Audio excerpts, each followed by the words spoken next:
मैं नशा मुक्त भारत देखना चाहता हूँ। और आजकल बहन बेटियों पे अत्याचार हो रहे हैं।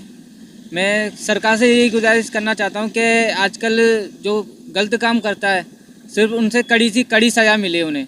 अपनी यात्रा के बारे में यही संदेशा देना चाहता हूँ कि जो आजकल भगवानों को नहीं मानते हैं और भगवान का एक मजाक बना रखा है लोग बागों ने, तो कभी एक बार यात्रा करके देखें। जय हिंद दर्शक मित्रों, હું જમીલ પઠાણ આપ જોઈ રહ્યા છો તીર સમાચાર।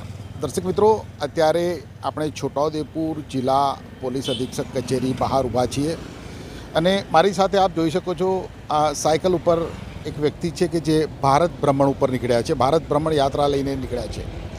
તેમની સાથે વાત કરીશું કોણ છે આ યુવાન, શા માટે તે આ યાત્રા કરી રહ્યો છે, તેની પાછળનો તેમનો ઉદ્દેશ્ય શું છે, અત્યાર સુધી તેઓ ક્યાં ક્યાં ફર્યા છે અને હવે ક્યાં જવાના છે, કેટલી યાત્રા છે, કેટલી યાત્રા તેમણે જે આખી યાત્રા છે કેટલી છે અને અત્યાર સુધી કેટલી યાત્રા તેમણે પૂર્ણ કરી છે। तीर समाचार में आपका स्वागत है। क्या नाम है आपका? मेरा नाम शिवम है, शिवम वर्मा। शिवम वर्मा। क्या उम्र है आपकी? मैं 26 साल का हूँ। 26 साल के हो। कहाँ के रहने वाले हो? मैं मथुरा वृंदावन का रहने वाला हूँ। मथुरा के रहने वाले हो। तो आप ये जो यात्रा लेके निकले हो, भारत यात्रा, क्या उद्देश्य है इस यात्रा का? मैं नशा मुक्त भारत देखना चाहता हूँ। आजकल बहन बेटियों पे अत्याचार हो रहे हैं, इस वजह से निकला हूँ। जी बिल्कुल। तो आप कितने दिन से निकले हो, कहाँ से निकले थे, कहाँ आपकी यात्रा समाप्त करने वाले हो? अब तक आपकी यात्रा कितने किलोमीटर की ख़त्म हुई है और अभी कितना किलोमीटर बाकी है? मेरे को 80 दिन से ऊपर हो चुका है और 4,500 किलोमीटर चल चुका हूँ और 2 वर्ष लग जाएंगे, 2 साल, और 20,000 किलोमीटर की यात्रा है। कम भी हो सकती है, ज़्यादा हो, कंफर्म पता नहीं है अभी। जो मैं यूपी से राजस्थान से गुजरात आया हूँ मैं। अब आगे कहाँ जाने वाले हो? अब मैं उज्जैन जा रहा हूँ। मैं अब उज्जैन, MP, फिर महाराष्ट्र, फिर तमिलनाडु, फिर आंध्र प्रदेश वगैरह होते हुए फिर उत्तराखंड वगैरह, लेह लद्दाख की तरफ, फिर वापस पंजाब होते हुए हरियाणा होते हुए फिर यूपी। क्यों ख्याल आया आपको कि मुझे भारत यात्रा करनी चाहिए और वो भी साइकिल पे? कि मैं लोगों से जुड़ना चाहता हूँ, इसलिए मैंने साइकिल से यात्रा स्टार्ट करी है मैं। और अनाथ बच्चों के लिए यात्रा स्टार्ट करी थी मैंने, कि मैंने सपना देखा था। मैंने किसी को ऐसा कुछ बताया नहीं कि मुझे ये करना है, कि ऊपर वाले की कृपा से अभी तक जिस माध्यम से मैं चल रहा हूँ तो लोग मुझसे जुड़ रहे हैं, तो शायद मेरा जो सपना है मेरा पूरा हो जाएगा। शिवम भाई, आपने कहाँ तक स्टडी की है? मैरिड हो, मतलब शादीशुदा हो या नहीं हो? मैं शादीशुदा नहीं हूँ। मैं 12th पास हूँ मैं, और BSc 3rd ईयर में मेरा एक्सीडेंट हो गया था, जिसमें मैं आर्मी में जाना चाहता था। तो उस सपना टूटने के कारण मैं उससे आगे फिर पढ़ा नहीं। मैं 12th पास हूँ वैसे। तो शिवम भाई, आप अभी ये जो यात्रा कर रहे हो, तो इस यात्रा के दौरान आपको क्या दिक्कतों का सामना करना पड़ रहा है? अभी ऊपर वाले की कृपा से ऐसी कोई दिक्कत हुई नहीं है, और छोटी मोटी दिक्कतें मैं दिक्कतें नहीं मानता हूँ उन्हें। आता है कि आपका उद्देश्य है कि अनाथ बच्चों को उनका एक शिक्षा मिलनी चाहिए। अनाथ बच्चों को जब शिक्षा मिलेगी, क्राइम कम हो जाएंगी, और हॉस्पिटल खोलना चाहता हूँ, और अनाथ बच्चों के लिए आश्रम खोलना चाहता हूँ उनके लिए। तो इस साइकिल यात्रा से किस तरह से आप उनको मदद कर सकेंगे? मेरा YouTube चैनल है SB राइडर वर्ल्ड के नाम से, उससे जो भी इनकम बनेगी सब उसी में जाएगा। तो अभी आप डेली अपने जो भी वीडियो है वो बना के आपकी YouTube पे डालते हो? हाँ, डेली YouTube पे डालता हूँ मैं वीडियो। और उसमें जो भी इनकम होगी वो आप अनाथ बच्चों के लिए यूज़ करने वाले हो?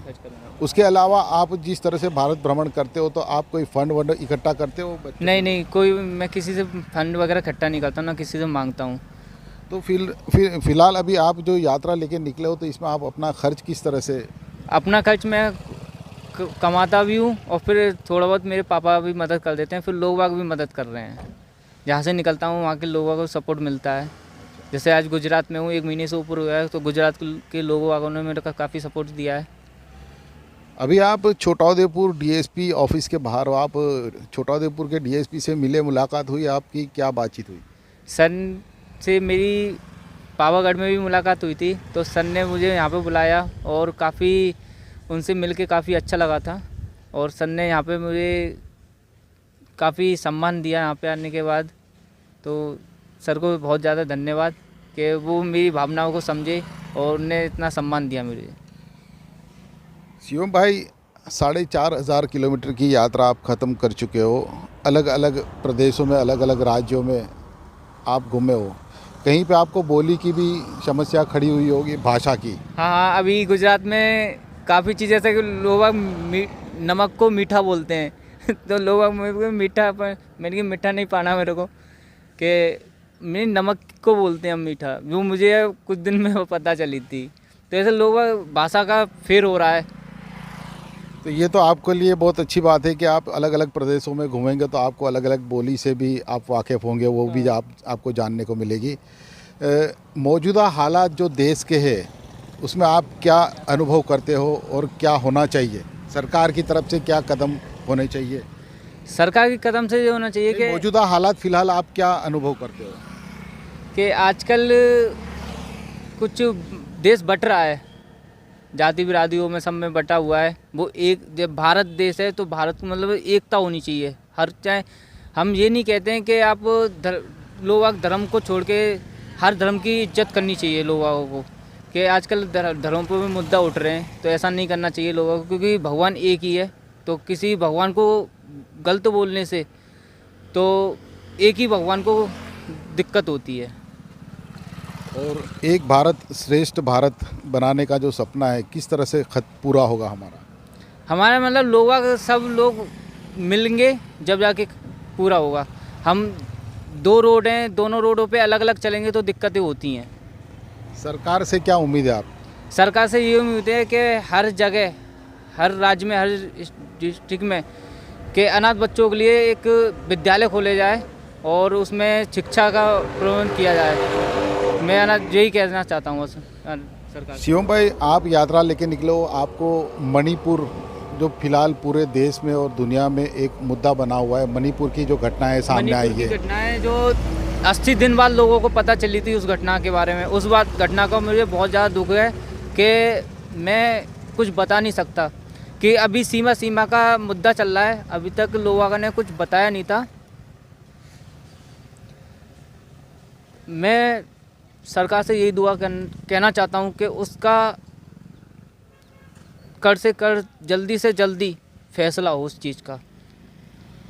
जिस तरह से देश में हालात बने हुए हैं, जिस तरह से देश के अंदर आपस में हिंदू मुस्लिम झगड़ रहे, कहीं पे आदिवासी झगड़ रहे, तो जो हालात है उस हालात को किस तरह से कंट्रोल किया जाए? सरकार को क्या करना चाहिए? इसके लिए क्या कदम उठाने चाहिए? सरकार को हर पुलिस प्रशासन ही, मतलब हमें जो देश की पुलिस प्रशासन है, जब तक इनको पावर नहीं मिलेगी जब तक ऐसे ही होता रहेगा। इनको फुल पावर दी जाए। और हर जैसे अब आजकल मुद्दा ज़्यादा हिंदू उसमें उठ रहा है, उनको मतलब एक ही माँ, चाहे दूसरी माँ को कह लो या दूसरी माँ को कह लो, माँ शब्द एक ही है। तो ना इसमें हिंदूवादी और ना मुस्लिमवादी ऐसा कुछ होना चाहिए। लोगों को क्या संदेश देना चाहोगे, भारत की जनता को? भारत की जनता को यही संदेशा देना चाहता हूँ कि हम बटे नहीं बस, क्योंकि भारत एक सोने की चिड़िया बोलते हैं इसे। तो हम आजकल बटने के चक्कर में भारत का टुकड़े टुकड़े हो रहे हैं। बिल्कुल शिवम भाई, आपने बताया आपकी उम्र 26 साल है, आपने अभी तक शादी नहीं की, क्या वजह? वजह ये है कि मैं अभी तक अनाथों के लिए जीना चाहता हूँ। आगे को भी पता नहीं है कि भगवान ने बुलावा दे दिया ऐसी यात्रा में, तो वहाँ पे भी जाना पड़ जाएगा। आपने अपना जीवन समर्पण किया है अनाथों के लिए? अनाथों के लिए आगे को भी पता नहीं है, अनाथों के लिए जीना चाहता हूँ बस, अपने देश के लिए जीना चाहता हूँ मतलब। बिल्कुल शिवम भाई, आपको तीर समाचार की ओर से भी बहुत शुभकामनाएं। आप जो यात्रा लेके निकले हो सफल रहे, आपका जो उद्देश्य है वो भी सफल रहे, आपको कोई दिक्कत ना आए, तकलीफ़ ना आए, और आपकी जो इच्छाएं बिल्कुल हमारे देश के लिए, जो देश के संगठित करने की जो आपकी भावना है, आशा रखते हैं कि वो भी पूरी हो। तो आ हता शिवम भाई वर्मा के जो मथुरा थी साइकिल ऊपर, कैमरामैन ने कही कि तेमनी आखी साइकिल बतावे। शिवम भाई, ये क्या चीज़ है, ये जो सोलर प्लेट है? ये सोलर पे मेरी बैटरी चार्ज होती है, बैटरी से फ़ोन वगैरह चार्ज होते हैं। साइकिल पैडल सी है ना, इसमें गियर वगैरह कुछ, सादा साइकिल है। तो आपको ये साइकिल इतना लॉन्ग टाइम चलाने से कोई परेशानी? नहीं, कोई परेशानी नहीं होती, बस थोड़ा बहुत पाम में जो रोड डल रही है उसमें कभी कभी दिक्कत आ जाती है। जैसे बारिश में भीग गया मैं तो जो जोंट होते हैं ना उसमें दर्द करने लग जाते हैं। डेली यानी हर दिन आप कितना किलोमीटर का सफ़र करते हो? 80, 100, 110, 120 ऐसे रोड और मौसम के हिसाब से चलना पड़ रहा है अभी तो। अभी तो बारिश का मौसम है हाँ। तो उसकी वजह से भी दिक्कत होती है। दिक्कतें होती हैं। बहुत बहुत ધન્યવાદ શિવમભાઈ। તો આ હતા શિવમ વર્મા મથુરાથી સાયકલ યાત્રા ઉપર નીકળ્યા છે। ભારત દેશને એક કરવા માટે ભારત દેશની અંદર જે અત્યારે સ્થિતિ પેદા થઈ છે, અંદરો અંદર જે વિખવાદો થઈ રહ્યા છે ધર્મને લઈ, જાતિને લઈને, દેશમાં મહિલાઓ સાથે જે અત્યાચાર થઈ રહ્યા છે અને આ તમામ જે બાબતો છે તેમાં તે દેશના નાગરિકોને એક સંદેશો આપવા માગે છે કે એકજૂટ રહો તાકી દેશ મજબૂત રહે। સાથે સરકારને પણ તેઓ વિનંતી કરી રહ્યા છે કે સરકાર પણ આ દેશની જે સ્થિતિ છે તેના ઉપર તેને કંટ્રોલ કરવા માટે, દેશને લોકોને સંગઠિત કરવા માટેના પ્રયાસો કરે। એક યુવાન હોવા છતાં તેમણે પોતાનું જીવન અનાથ બાળકો માટે સમર્પિત કરતા તેઓ આ સાયકલ યાત્રા ઉપર નીકળ્યા છે। 20,000 કિલોમીટરની તેઓ સાયકલ યાત્રા કરવાના છે।